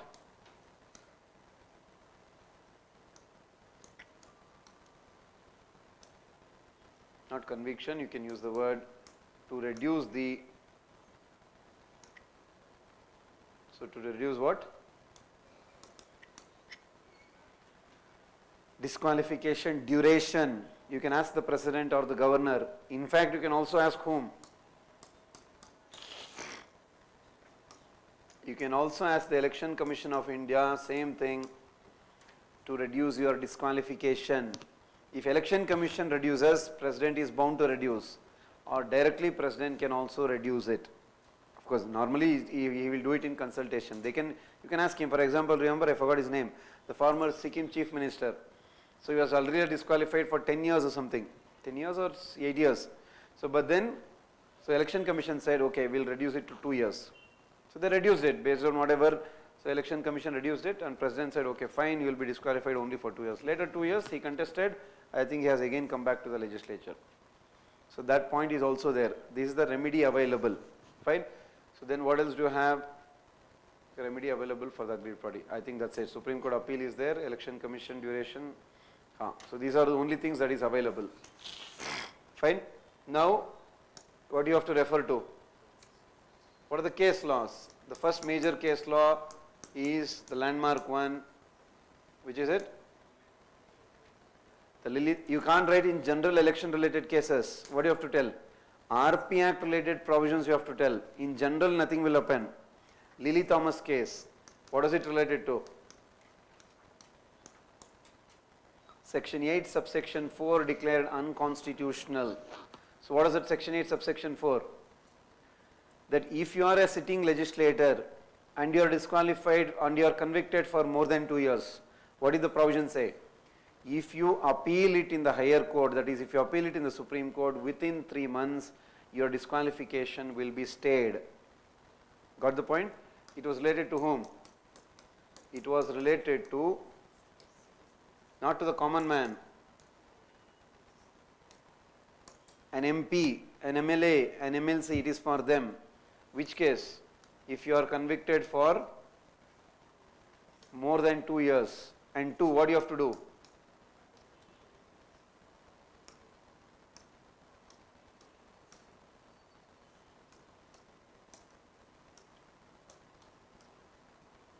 Fine? Less than 3 months, where should you appeal? Obviously higher court. I mean higher court in the sense, High Court has given the order, because that itself is the minimum level. So where is the only one? If you appeal it in Supreme Court, then if you just appeal, Supreme Court need not stay it. You just put an appeal in Supreme Court, what will happen to your conviction? So not conviction, your disqualification will be stayed. Now what do you mean by disqualification stayed? You continue as an MP or MLA, nothing will happen to your seat. That's what you call it as Lily Thomas case. And what does Supreme Court say? Unconstitutional. It violates Article 14. You are treating normal person differently, you are treating sitting legislator differently, because in place of sitting legislator you put common man. What is the provision? The moment you are disqualified for greater than 2 years, you cannot contest the election. How many years? Number of years of sentence plus 6 years you can't contest. That is for common man. Now why are you using different provision for sitting legislature? Hence Supreme Court told not necessary, take it out, unconstitutional. That is Lily Thomas case, a very famous one. Then the another case was related to Jan Chaukidar case. Jan Chaukidar is another very famous one. This was told by Bihar, Patna High Court. What did they tell in Jan Chaukidar case? In simple words, any person who is in the jail, that is any person who is in legal custody, cannot vote, cannot contest election. Both are not allowed. Because according to the RP Act itself, if you are in jail, what you can't do? You can't vote. Now what did they tell? Now if you can't vote, what they told? Let them not contest also. So that was Jan Chaukidar case. Those in the legal custody can neither vote nor contest election. But what did the Supreme Court do? Not Supreme Court. Supreme Court said, upheld it also, but our Parliament has changed it. So what is the existing provision then? You cannot vote, but you can contest election, because Parliament itself overruled Jan Chaukidari case judgment. Fine, that is the point. Then you had, this was not a landmark case, but you can tell Abhiram Singh versus Koma Chain, we tell Abhiram Singh case. That means what? It told that during the times of election, you cannot use the references to your or your oppositions or the opposition parties or anybody's caste, religion or anything. You cannot take a reference. If you take a reference about that, it will be considered as a corrupt practice or an electoral offence. You will be subjected to disqualification. Got the point? Abhiram Singh case. The candidate, that is, if I am a candidate, what I can't use? I can't tell the people, see, I belong to your caste, vote for me. I can't tell that also. I can't tell, see, opposition candidates belong to different caste, don't vote for him. That also you can't tell. So no reference to either your vote, your caste or religion, or to whom? The opposition candidate's caste or religion or ethnicity. It amounts to electoral offence, thereby disqualification. That is Abhiram Singh case. Right? These are the case laws. There might be so many, but if you remember these things, it will be more than enough. Fine. So those are the 3 points. So maybe what you can tell finally. So conclusion, you can tell that RP Act 1951 consists of detailed provisions to tackle what? To ensure free and, if you want you can write that, RP Act 1951 consists of detailed provisions. RP Act 1951 consists of detailed provisions to ensure free and fair elections. To ensure free and fair elections, as well as to tackle criminalization of politics. Detailed provisions to ensure free and fair elections and criminalization of politics. That is, and to prevent or tackle criminalization of politics. It does contain, but what is the loophole? However, in practice, there are a lot of delays.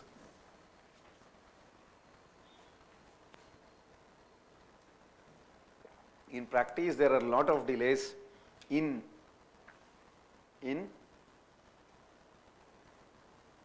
implementing the act, implementing the provisions.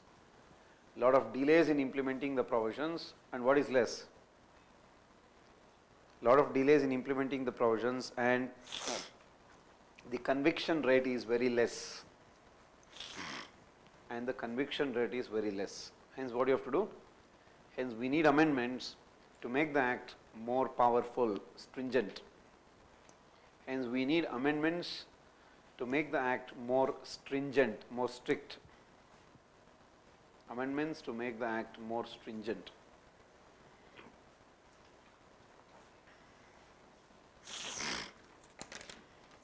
Right? Yeah, I think that's fair enough. Now come to the next question. Discuss the conditions for exercise of legislative powers by the governor. So don't consider only one. It is broadly telling about this is a part one. That means how can the governor use his legislative power? Legislative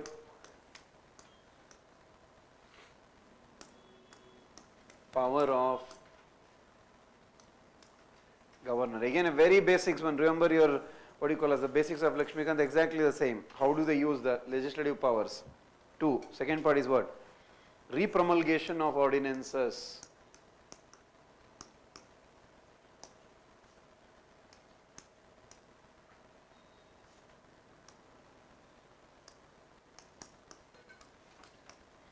That's your subpart 2. Repromulgation of ordinances. Legality, without placing them before the legislature. That's what was it? Disivadva case. Okay. So because the question is about whom? First write about governor itself. That what? Constitution provides for governors for every state. Of course, now you have common governor for more than 2 states. But what is the basic idea? And Article 153, right? Or 152? Article 153 provides for the office of governor and he has 2 roles to play.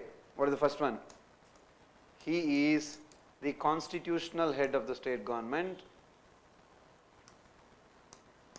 He is the constitutional head of state government. That is obviously the nominal head of the state government. And what is the second one? Don't mention agent of the center. You mention it as he should act as a linking pin, or he should act as, what can you mention it as? Representative of the union government at state level. Is the linking pin or representative of the union government at the state level. So these are the 2 functions of the governor. Fine. Obviously he has multiple functions. He has executive, he has legislative, he has financial, he has judicial. And executive powers are what? All the constitution itself clearly says that all the executive functions of the state government will be officially taken in whose name? In the name of the governor. But the question is not about that. Question is about what? Yeah. So you can tell, when you come to a subheading, you have to tell that constitution itself provides legislative powers for the governor. And obviously there are conditions. What are the legislative functions of governor? With respect to legislature, what will he do? He will summon and prorogue the sessions of the state legislature. But what is the condition? Because they have to use the word conditions. So that's the key word. So what they are trying to say is, what is the condition on which governor uses his legislative power? So what is the condition? How can you use your legislative, summon and prorogue the session? On the advice of Council of Ministers. 1. 2. What is the other one? So obviously he issues ordinances when the state legislature is not in session. Fine. So and how does he issue ordinances? On the advice of the Council of Ministers. That is 2. Next one. He also had, now you don't have that provision, he also had a provision to nominate 1 Anglo-Indian member to assembly and 1/6 of the nominated members to which house? Legislative Council, on the grounds of that. Again, how will he do it? On the advice of Council of Ministers, that is nomination of the members. Then he also decides the disqualification of members in general, that is in consultation with whom? Just now we wrote Election Commission of India, that is general disqualification. But he also, that is also Election Commission, that is the condition. He also decides the disqualification under anti-defection law, but that he will do it on his own. There is no condition, he can do it on his own. Based on which one? 10th schedule. Anti-defection law, he does it on his own. Of course, judicial review is there, that's a different issue. Sorry, that is governor, right? Yeah, that is related to the speaker one. Sorry, so that is a confusion one. So that is the speaker one. Okay, rest what does he have? Legislative bills. Reconsideration you can tell that what. So he can use various veto powers with respect to the bills. You know that absolute veto, suspensive veto, so pocket vetoes and all those things. He can also reserve state bill to the president. There is no ground for it, but in general, if he feels that it is against the provisions of the constitution or if it is in the larger interest of the nation, of course he can reserve it to the president's assent. So there is no condition for it specifically. What else is there, bill? Yeah, that all report is there, but mostly focus on, that also you can tell obviously. So first, remember when you are writing these points, what you have to do? You have to prioritize. So that means first talk about these ordinances, summoning legislature, bill and all those things. And of course you can write that. He also has bill, what you call so-and-so reports, he will submit it, he will present it in the state legislature. Those are all fair enough. Discretionary power, reserving, that's a discretionary power. There is no condition. So 356 doesn't come here, so that's fine. That all doesn't come here. Those are all executive functions, that doesn't fall here. Yeah, I think that's fine. Determining the majority, maybe in that way, in a way you can tell legislative because it is exactly related to legislature. When he wants to determine the majority of any government, what he has to do? Decide it on the floor of the house. That in a way you can tell. Not exactly related to, but yes, because it is related to the legislature. Okay, fair enough. That's your legislative powers. Then what is the next one? What about the repromulgation of ordinances? Because the question is on ordinance, what do you have to do first? Write some basics about what do you mean by an ordinance. So ordinance is what obviously you know, it's a temporary legislation issued by the governor, promulgated by the governor when the legislature, state legislature is not in session. He does it on the 800 days of COM and it has what, 6 months, 6 weeks is the maximum and all those things you know. So basic ideas. But shift to which one? Repromulgation, because he can issue the ordinance as well as withdraw the ordinance on COM. But there are instances where what they have done? Repromulgated. And the moment you mention repromulgation, which case you have to mention? Supreme Court in the DC Wadhwa case has clearly mentioned that repromulgation of the ordinances without getting it passed or scrutinized by the legislature, what is it? It is a fraud on the constitution. It is unconstitutional because you are bypassing the legislative scrutiny. Hence, repromulgation is not allowed. Fine. And also you can quote there itself.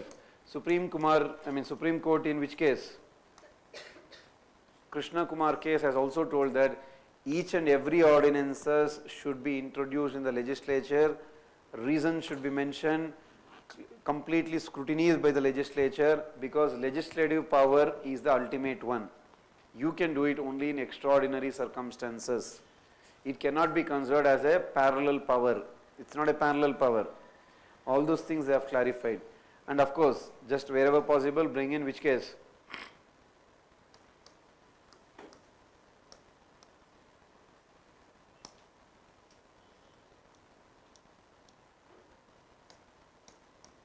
R.C. Cooper case, what did they tell?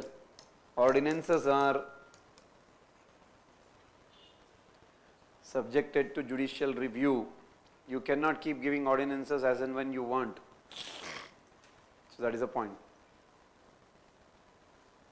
Here the question says the same, that legality of repromulgation. Obviously legality is what? It is not legal, you cannot repromulgate because ideally legislature, or you can tell about few criticism of a ordinance itself. Remember we keep telling ordinance Raj. Ordinance itself is what? First one, it violates separation of power because you don't have the power to make laws. You are part of executive. It is a threat on the constitution. Fine. Two, you are bypassing the legislative scrutiny and parliamentary responsibility is the first thing. That itself you are bypassing. So when you don't have the scrutiny, how can you pass laws then? Fine. And constitution itself says that it should be used only in the extraordinary circumstances. There are instances when it is used in general itself, that is also violation. Okay, those all you bring in, so that's the legality about your repromulgation and all those things. Yeah, so maybe at the conclusion what you can tell, As said by Dr. Ambedkar, ordinance is an extraordinary power and it should be used as a measure of last resort, and the executive should be careful, cautious enough not to misuse this power by bypassing the legislative scrutiny. So always use those words. It's a measure of last resort, should be used rarely, not in common times. Okay, fair enough. So come back. The next question. While the national parties favor centralization, regional parties favor state autonomy. Comment. So it's a very, very broad thing. So you have to tell why they favor. National parties favor. So what do they favor? Centralization.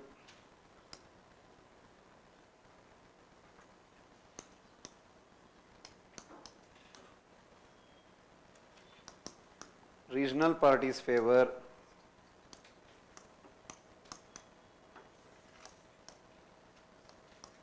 so how you have to write? You have to tell why they have favor, fine.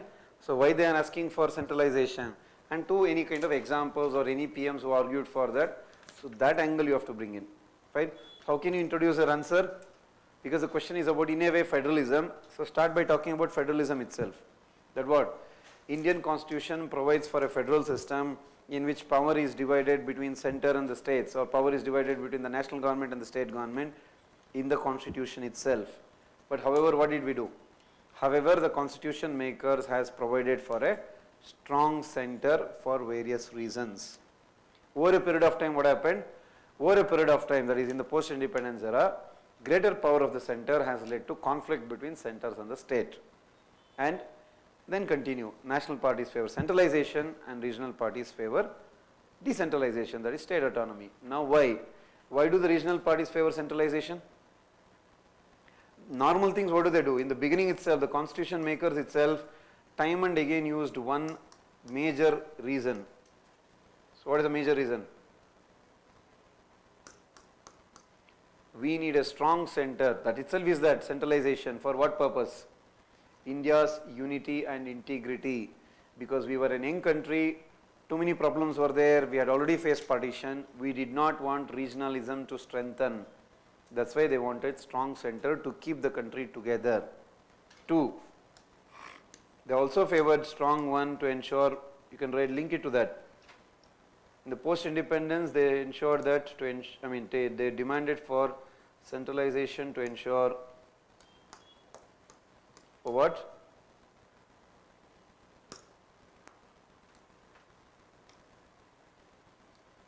To ensure centralized planning, so that you can determine at that level. Automatically centralized planning means they wanted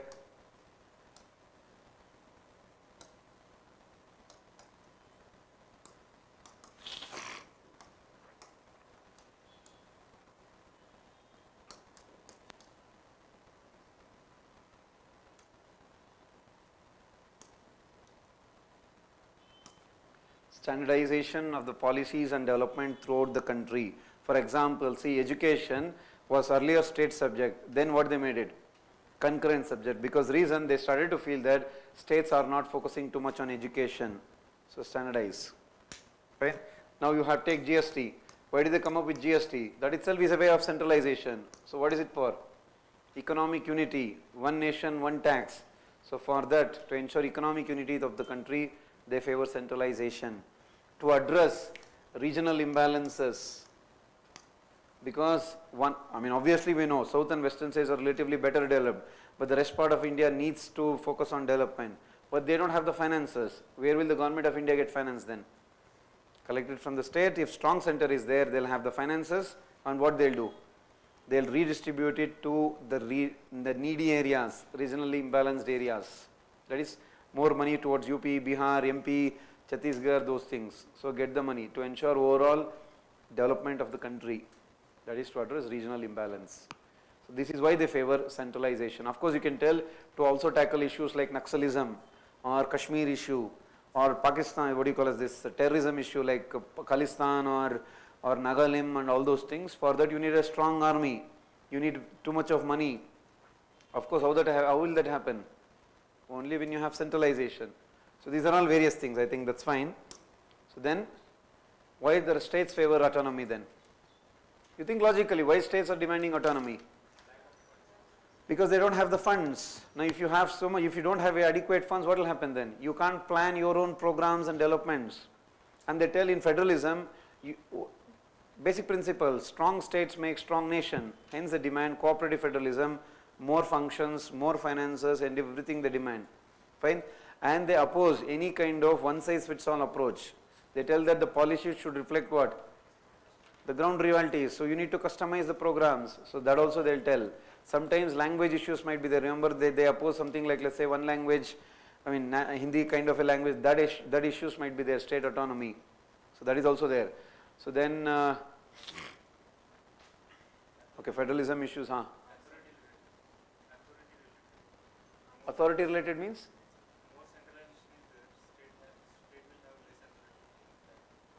That's what, power related, power equations related, fine. It might lead to concentration of power. So you told the reverse one. Okay, another one what you can tell, if there is strong center, there are high chances of misuse of Article 356, Article 3, All India Services, Central Armed Police Force, Army, all those things there are high chances of misuse. In fact, including what? The office of governor, all these things have been misused because of a very, very strong center. So you have to take it out.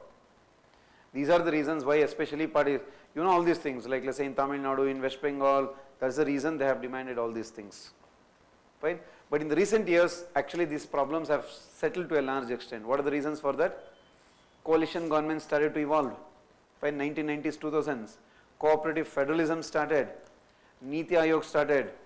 Fine, in GST Council, 2/3 of the membership belongs to whom? To the states.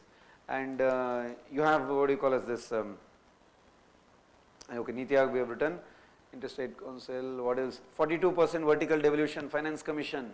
Now it is 41%, 15% finance. But all that show that what? We have now giving greater powers.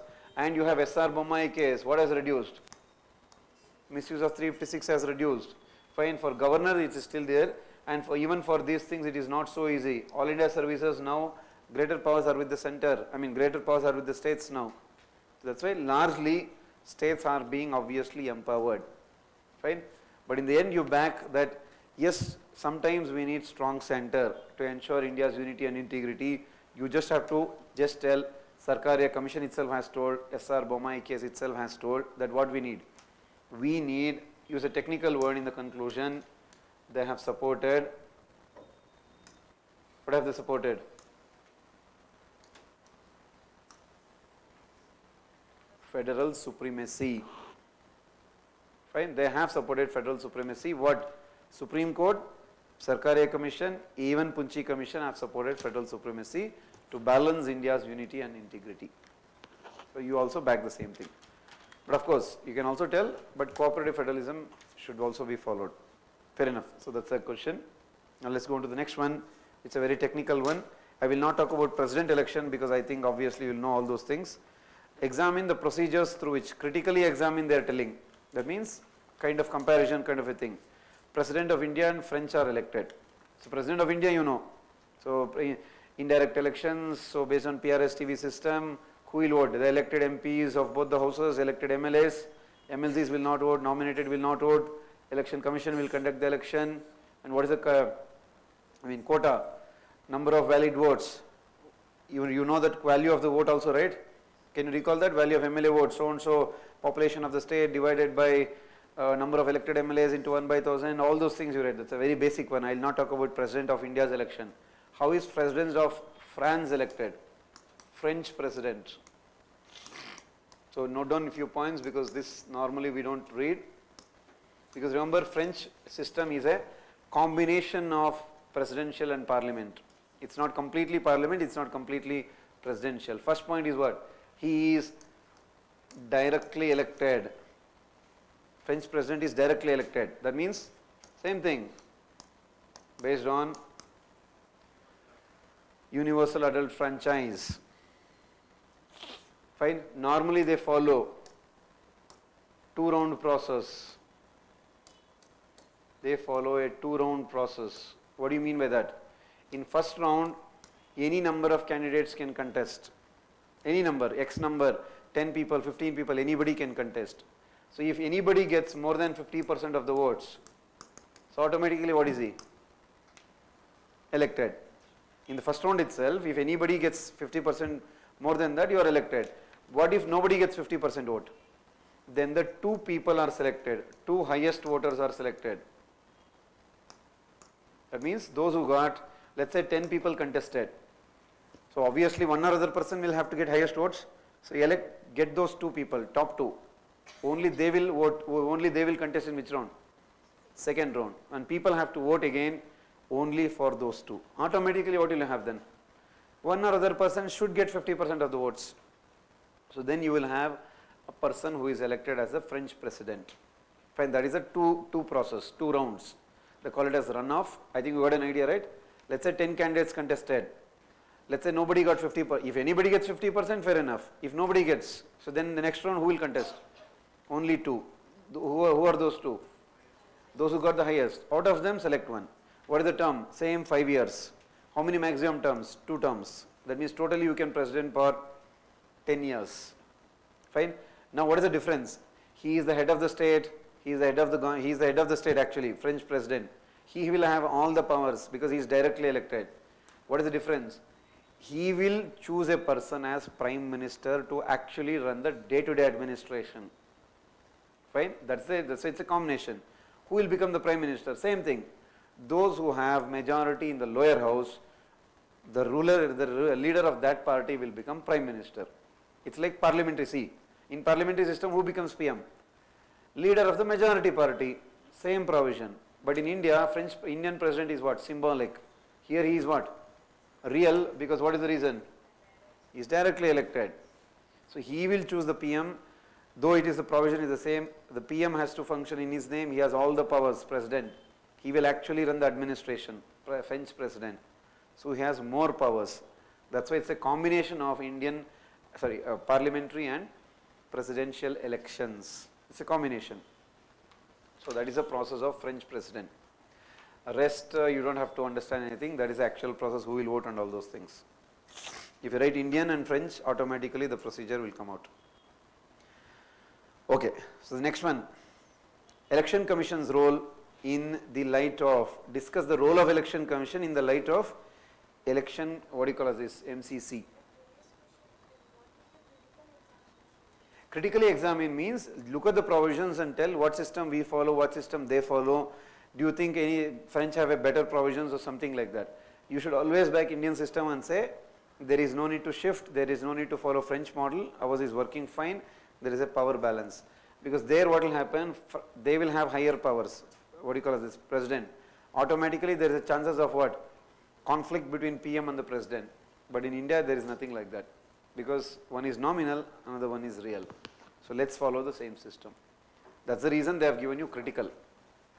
Okay, so role of Election Commission in the light of MCC. So first start by Election Commission itself. So Election Commission means which article you have to mention? 324, that the Election Commission Constitution provides the role for Election Commission to conduct and supervise the elections. That is 324 is mandatory. Fine. And obviously it conducts election for both parliament as well as state legislature, all those things is fine.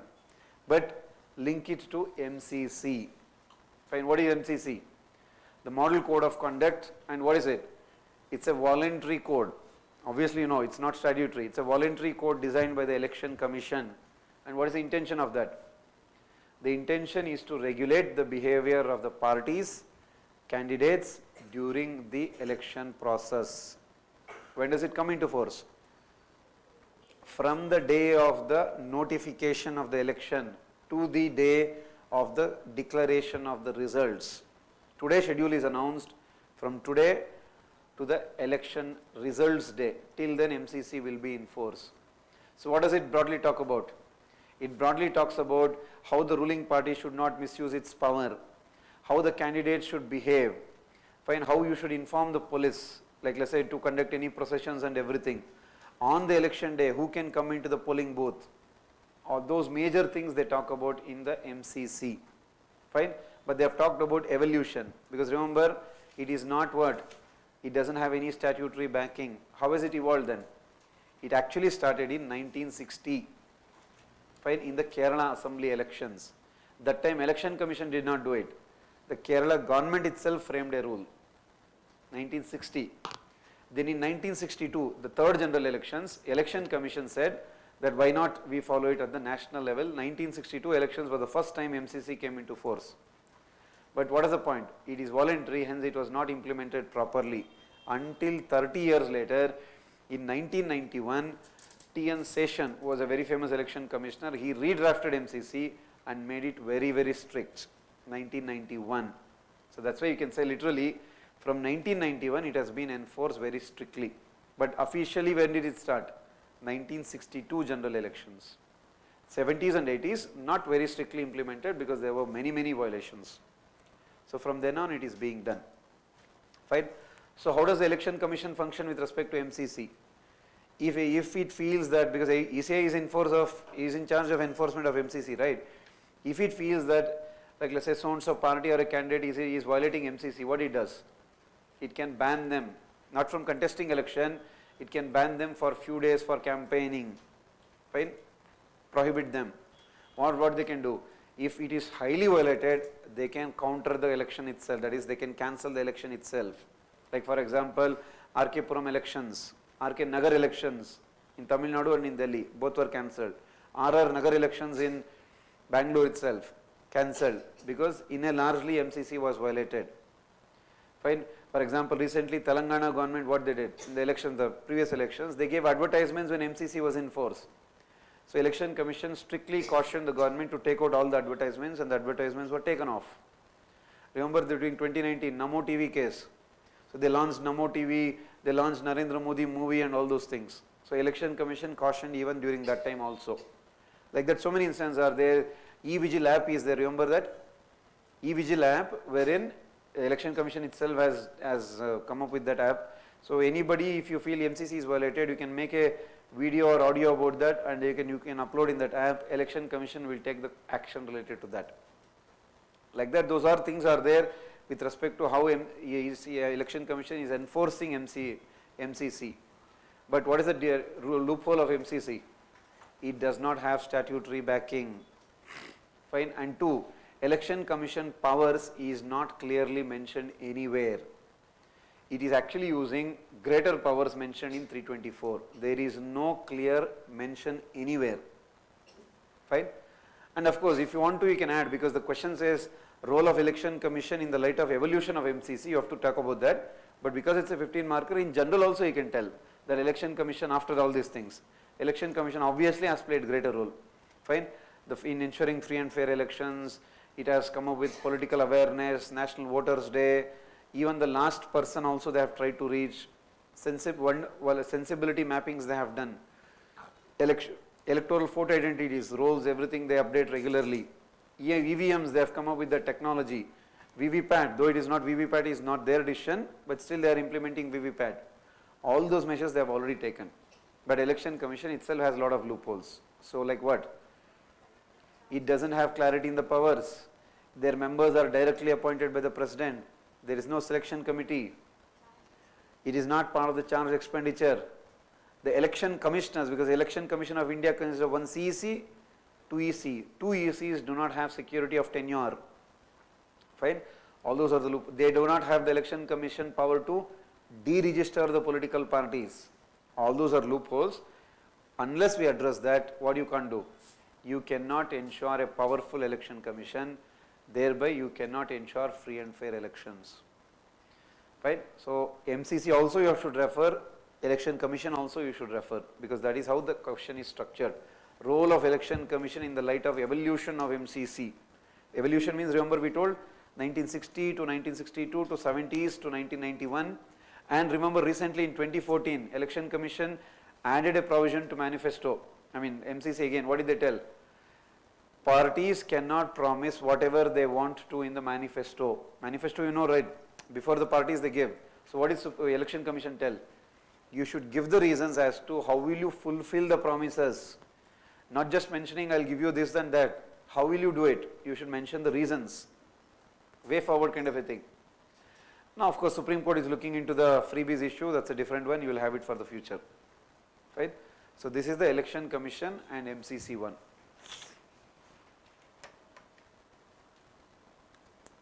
Is that fine?